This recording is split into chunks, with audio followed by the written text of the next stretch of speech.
Good evening. My name is Grinnell, and I'm also a student at the University of Washington's Engage program. As a graduate student, I get very specialized training in how to do a very specific type of research. The Engage program gave me another type of training that graduate students rarely get. I learned how to talk about my science in a way that is engaging, enlightening, and informative. You can learn more about our innovative program at engage-science.com. And now to our second guest. Dan Grinnell is a master's student in the Department of Environmental and Occupational Health Sciences. He studies how workplace hazards affect the health of dairy farm workers in Washington State. Please give Dan a warm welcome. Thanks, Vinny.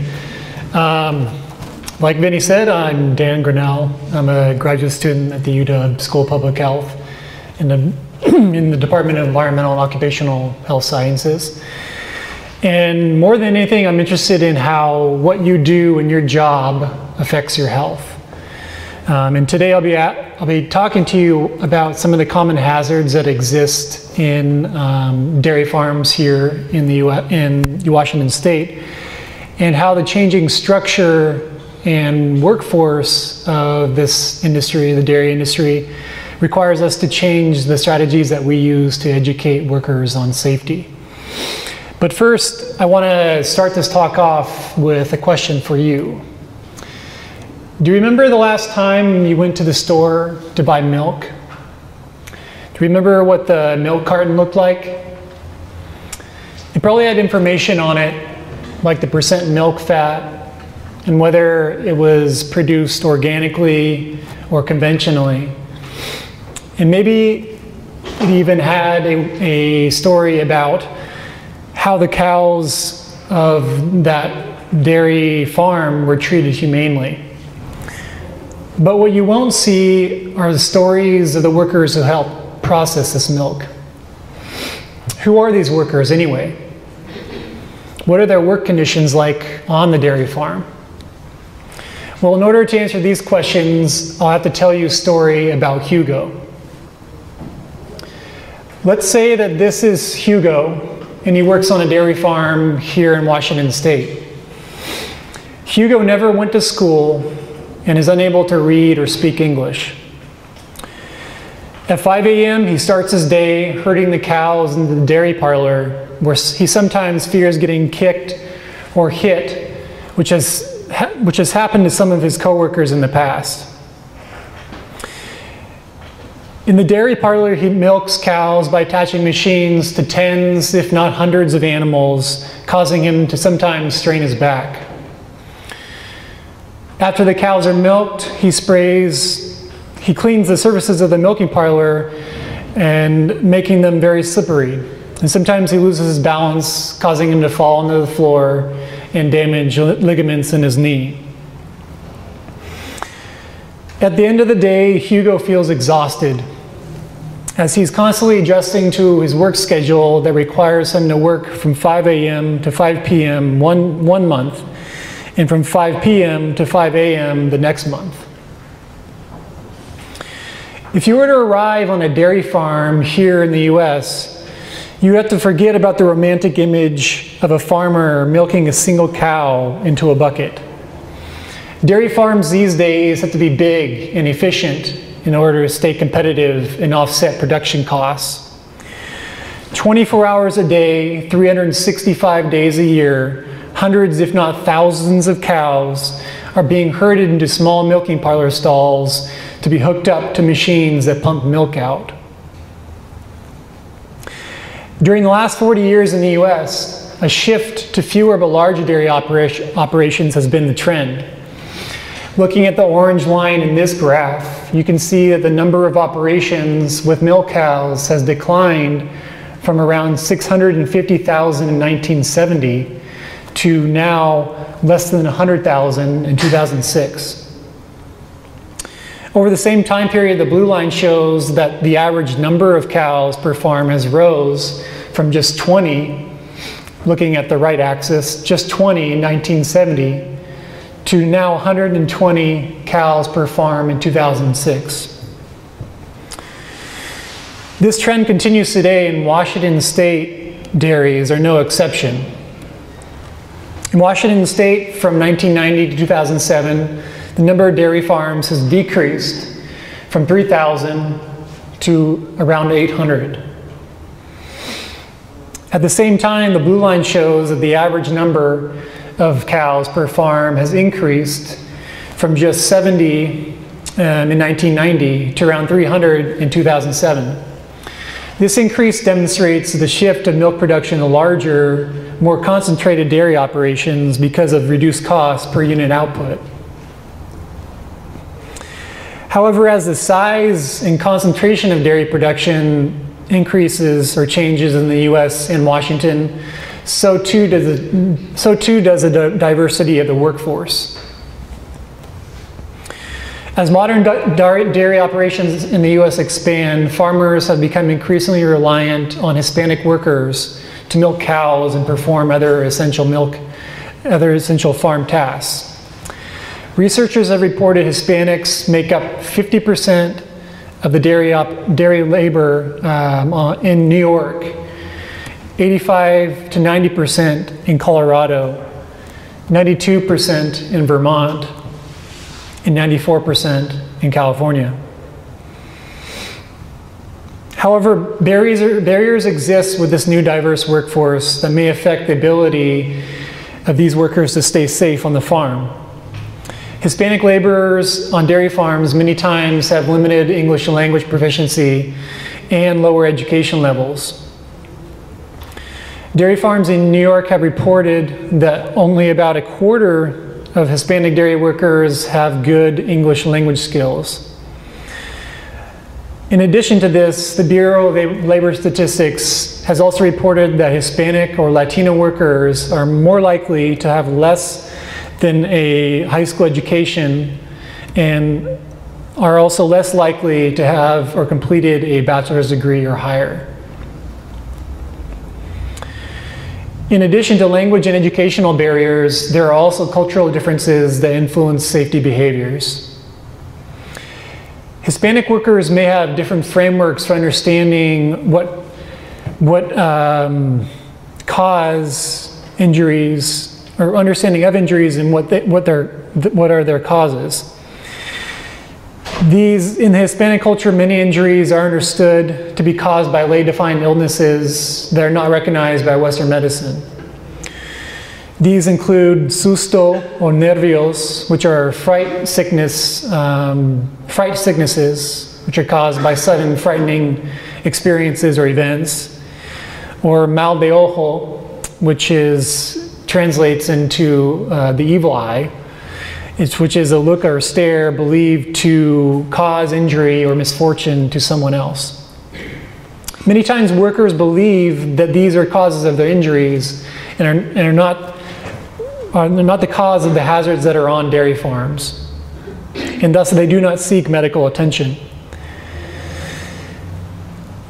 Another cultural barrier is collectivism more than individualism. Coming from a culture where the group is prioritized over any individual may also affect how Hispanic dairy workers learn about safety and that they need to be around their peers or their coworkers in order to learn more effectively. And one last cultural barrier is authority or respect, which refers to the unwillingness to disagree with someone who's considered an expert or superior. Many times in Hispanic culture, it's more polite to say yes or agree with someone who you disagree with or may not understand.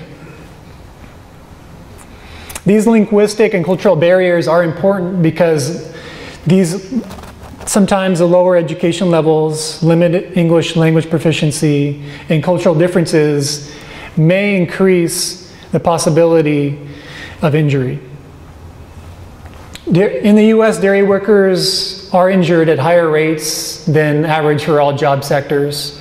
This is also the case in Washington State, where the number of injury and illness workers' compensation claims per 100 workers is higher in the dairy industry, the red column, compared to all industries in Washington State, the blue column. As I showed you in my short story of Hugo, the three sources that caused his injuries or the injuries of his coworkers have also been the most common source of injuries on Washington State dairies during the last several years. Based on workers' compensation claims filed by dairy workers with the Department of Labor and Industries from 2009 to 2013, the most common injuries were from cattle, which most commonly injured workers when they assaulted the worker. Bodily motion of the injured worker, which caused injury when the worker lost his balance while in an awkward or sustained position. And floors, walkways, or ground surfaces, which cause injury during a fall to the floor. The most common types of injuries were sprains, strains, and tears, which were more commonly reported in the lumbar region in the back and in the knees. Bruises and contusions, which were more commonly reported in the chest and in the hands. And fractures, which were more commonly reported in the fingers, as well as cuts or lacerations, which were more commonly reported in the fingers or the hands. The numerous occupational hazards that the dairy workers face require that workers receive health and safety training. Although training cannot remove all the hazards that dairy workers may experience, they are needed to make workers aware of the hazards that exist, make them aware of the regulations that are in place to protect them, and also to provide them with tools that they can use to protect themselves. Yet with many barriers or gaps with this new diverse workforce, employers may struggle with implementing general health and safety training. This can leave many employees confused or unaware of the hazards they may face and how to protect themselves. But there are a few popular training strategies that already exist to tackle some of these barriers. We know how to deliver culturally, linguistically, and literacy appropriate health and safety trainings to Spanish-speaking workers. Several programs that have been developed include lay health promoter programs, also known as promotores de salud, which use community members to train workers, and also participatory training programs or community-based participatory research, which also are used to tackle some of the barriers with a diverse workforce. Each of these is implemented in the native language of the workers. Each includes workers in the development and implementation of the training materials. Each uses verbal communication and face-to-face interactions to provide information to workers. Each also uses multiple lessons to communicate health and safety training as well, rather than using one session to communicate several different topics. And different media are also used, such as brochures or handouts used in the language of the dairy workers to support training. So my research seeks to develop or to use this participatory training strategy to develop and implement a culturally, linguistically, and literacy appropriate health and safety training for Spanish-speaking workers on dairy farms in Washington State. By incorporating some of the elements of this strategy, like communicating in the native language of the workers, using or involving workers to implement and develop the training materials. Also using verbal communication and face-to-face interactions to provide information to the workers, and utilizing different media to support the training. My plan is to evaluate how effective these elements are for educating workers like Hugo on safety in the dairy farm. So I'd like to thank First Town Hall for providing this venue to communicate my research. And also the Department of Labor and Industries and their SHARP program providing data on workers' compensation claims that were filed by dairy workers. The Pacific Northwest Agricultural Safety and Health Center that's helped me, given me the opportunity to do this research and has mentored me along the way, as well as the College of Environment and Engage for providing tools that I can use to communicate my research. And finally, I'd also like to dedicate this talk to Randy Vasquez, who died a little over 2 months ago in a dairy farm in Mabton, Washington. He was 27 years old. So thank you. Yeah, Vinny. So are there some dairy farms in Washington State that are already kind of implementing some of these things and already have like higher safety records than other dairy farms in Washington State? So I think in most, how the regulations are set up for dairy farms in Washington, they don't really require safety training programs in the, that are in this format that need to be communicated in the native language of the workers. So there aren't any regulations in place that require the employers to do that. And I'm not aware of any dairy farms in Washington that currently implement these trainings. Yep. I'm interested about two slides that you showed. One was about the increase in mass production of milk, Right. and then the other around just the simple injuries, the quantity of injuries that are due to either the cattle, the slippery workspaces, etc. Did your research look into whether there's an association between the shift from the 19, I forget what the first date was, but Right. did you look into how those two slides interacted? And if so, what was the result? Yeah, that's an interesting question. Well, the short answer is no, I did not look at how the changing structure is affecting possible hazards on a dairy and how that's affecting maybe whether workers are getting injured more often or there are more injuries overall. But I think that is a pretty interesting question to ask given the fact that the structure of the dairy industry now is changing. And that I'd be interested to see if it does affect worker health and safety at all. Yep. The work hours, is fatigue an issue that's considered in the number of accidents? So I think since they try to alternate their work shifts, that's why I mentioned with a story about Hugo that 1 month he'll work from 5 a.m. to 5 p.m. and then the next month 5 p.m. to 5 a.m. So I think it's trying to combat that possible fatigue that the workers would get from working a night shift more than more. 12-hour day and hard Right. labor. Is that 7 days a week? What I've seen is usually 6 days a week or 5. But I haven't looked into how much fatigue is a factor if it influences the injuries or how often the workers are injured on the farms. Robin? I apologize if you mentioned this and I just missed it. Do you know the percentage of Hispanic workers in Washington State? That's the other, I think, data that's really missing for Washington too.